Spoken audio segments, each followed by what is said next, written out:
Hi, this is Tabitha. I wanted to do this video real quick and I'm going to try and make it brief. But, restraints and seclusions. I posted 2 videos. One about killed me to watch, as you can tell.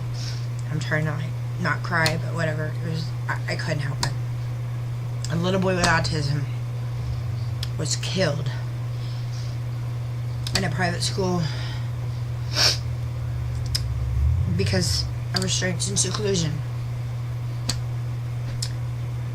Many kids have been hurt, brutalized, and victimized and mentally trauma by restraints and seclusions. And yet, this is still allowed across this country. Now, mind you, some states have protections against it. Michigan is not one. Not one of them. Michigan used to be known for its prison systems. Every time I heard Michigan growing up, I thought about the prison systems, the jails, because that's all you would hear to come out of here. But I never thought that I could actually honestly say my child was victimized in school. Schools are supposed to be a sanctuary, just like home. It's supposed to be a safe place kids can go to learn, to educate, to live, to have fun. Not anymore. Take Flint, for example. Kids were being poisoned. Now we have behavioral kids. What happens to behavioral kids? Restraints and seclusion. Yeah, you guessed it. I wonder how many kids, other than my daughter and my son, have endured abuse and neglect because of restraints and seclusion, or just flat out neglect. My son with cognitive impairment broke his nose because they failed to watch him. My daughter, hell, they'd sit on her, they'd hold her down. Hell, they even put her in cuffs and drug her out the damn school building. Yeah, okay. When I think about mental illness for a minute, I'm beginning to wonder who's really mentally ill. What do they declare mentally ill? Something they don't understand? The way you act?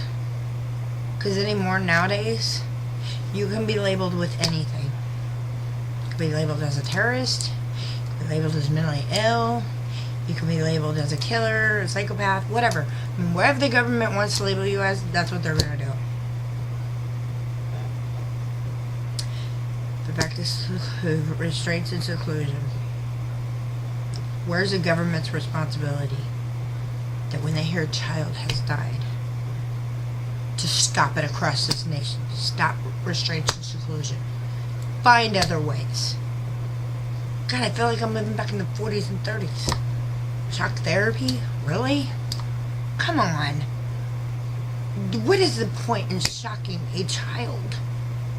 It didn't work way back yonder in the day. But we're going to do it today, 2016, 2015, whatever.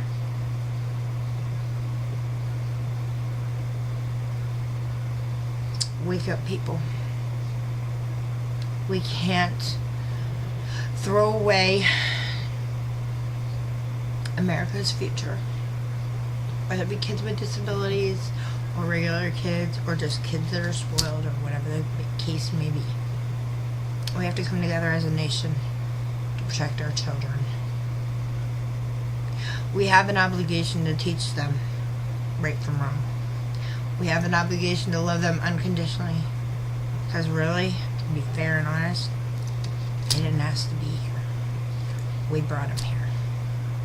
So we have a moral and motherly and a parent responsibility to make sure our kids are guarded, protected, loved and cared for, and taught, educated to the best that we all can.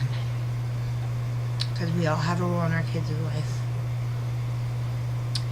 So, with that being said, please write your government, your governor, your senators, your state representative, your Congress, your Senate, whoever, and tell them you don't want seclusion and restraint in your state, and that you want a law to protect these kids from it. Please, no more stories like we just did. Thank you.